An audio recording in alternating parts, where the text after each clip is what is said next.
Hello, if you're new here, I'm Avi. If you're not, then you probably already know what time it is. I make a lot of book and art related videos, and today I'm back with Bookmas Day 4. Today I'm going to be going over all of the books, all the 2026 releases that I'm most excited to read. Um, there's not too many of them, but I do have a list of multiple books that are coming out in 2026, and I'm so anticipated to read all of them, so I thought I'd just have a quick little video where I talk about them with you. Hopefully, maybe some of you guys will get interested in them too, and then we can talk about them together. Okay, so I have quite a few books here, so I'm gonna try to go through them as fast as I can, giving you kind of like a brief summary of what they're supposed to be about. Just reading the summary that's like on the Goodreads for it. So the first book I have is The Swan's Daughter.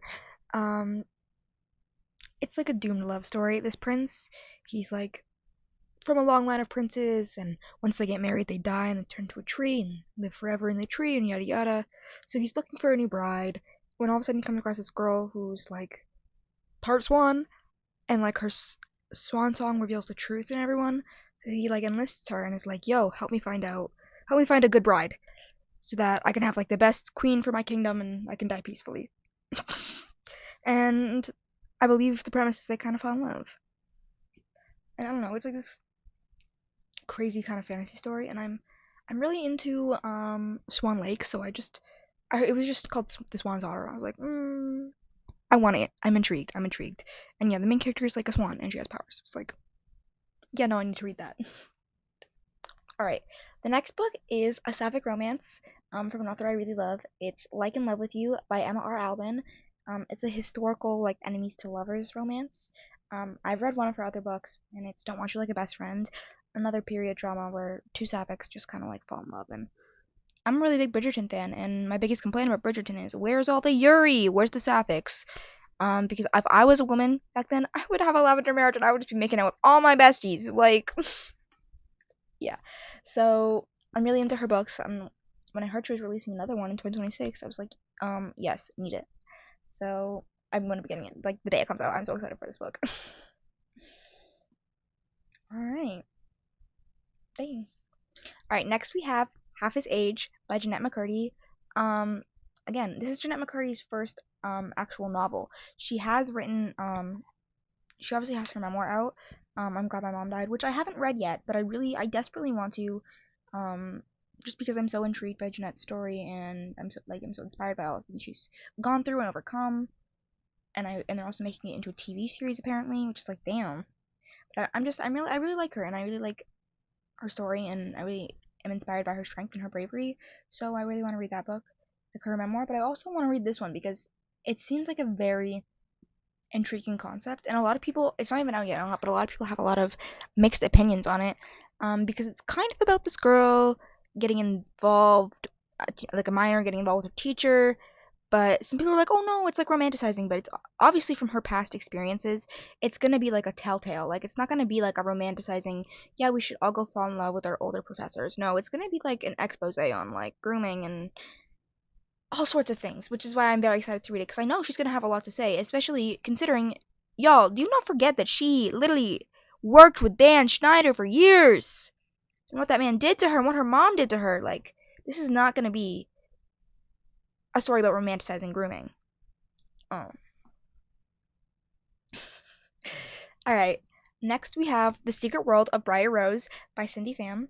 Um, I've been a big fan of Cindy for a while. Like, I follow her on YouTube. And I've just been a fan of her videos for the longest time, and just like the things she has to say about books and other things. So when I heard she's writing a story, and not only a story, a sapphic retelling of a Sleeping Beauty, where I forget the word for it, but where it's essentially just one big book on suicidal ideation. Yeah, no, I need it. I very much relate to the fact that sometimes, yeah, I don't want to die, but like I would like to fall asleep and live in a dream forever, which is kind of like the concept of this book.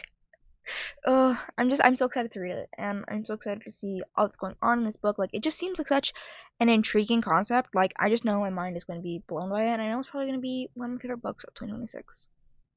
Um, ooh. All right, there's not a lot of books I like super anticipated to read, so there's not a lot here.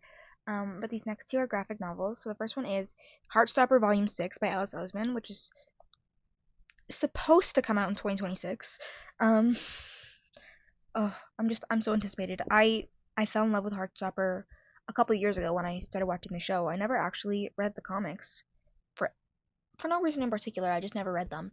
And I got really into the show and I was like, this is so awesome. I want to see what the ancient texts are all about.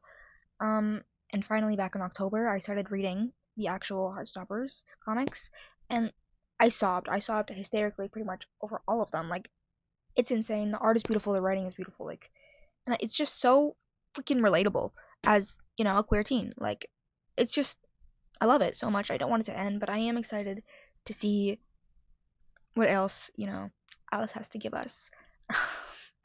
The yeah. And the next is The Dream Thieves, which is the second book in the Raven Cycle graphic novel adaptation.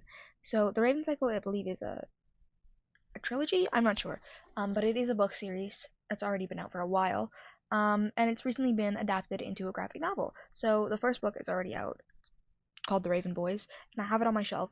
It's such a beautiful book. I loved it so much. Um, like I'm so enticed by it. Like I might actually start reading the actual physical book series now.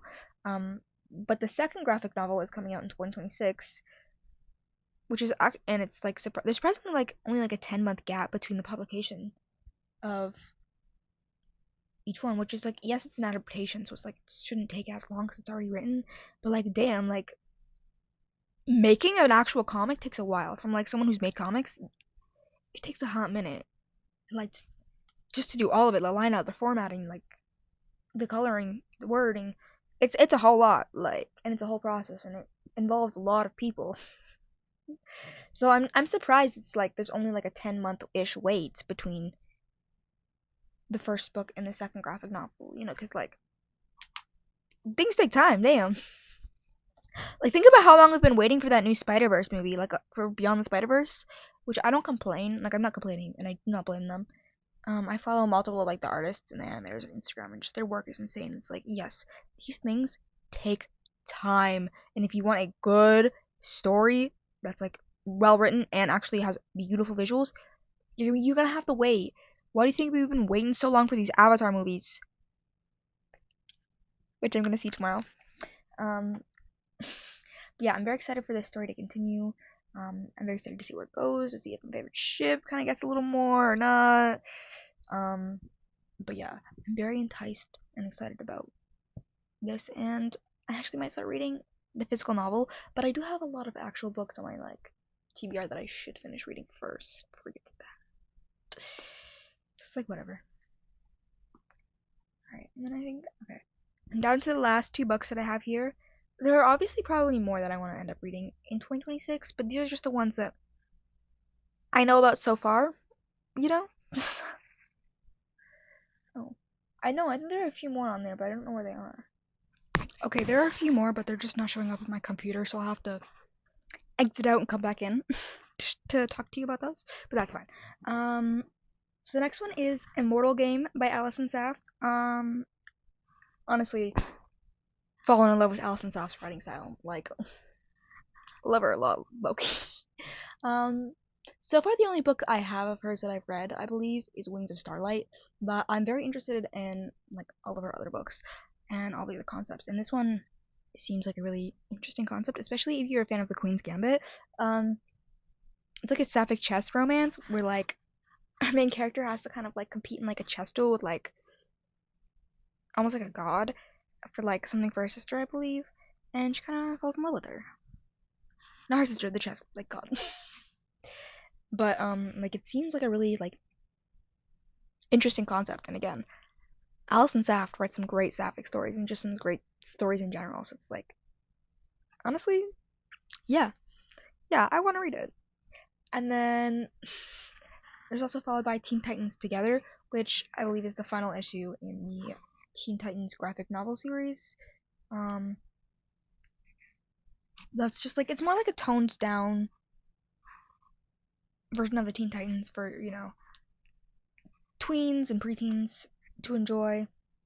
It's not like super, super accurate to the actual like lore of the Teen Titans, but it's a really cute story. And if you like just enjoy the Teen Titans, it's not like that bad of a read. It's cute. And I absolutely love the artist of the story.